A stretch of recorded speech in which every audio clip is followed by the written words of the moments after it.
రాష్ట్రంలో అమలవుతున్న సంక్షేమ పథకాలు కొనసాగాలంటే మళ్లీ ముఖ్యమంత్రిగా జగన్మోహన్ రెడ్డి కొనసాగాలని తాడికొండ నియోజకవర్గ వైసీపీ ఎమ్మెల్యే అభ్యర్థి మేకతోటి సుచరిత తెలిపారు. శుక్రవారం ఫిరంగిపురం మండలంలోని అమీనాబాద్ గ్రామంలో ఎన్నికల ప్రచారం నిర్వహించారు.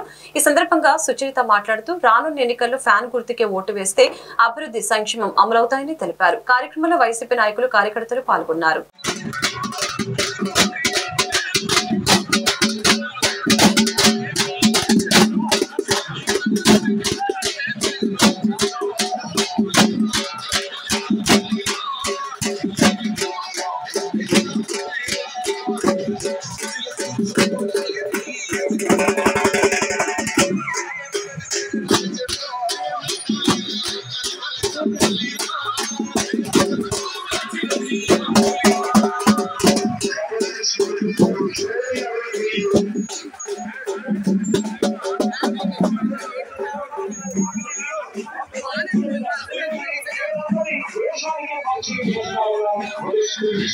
ఈ 4 సంవత్సరాల కాలంలోనే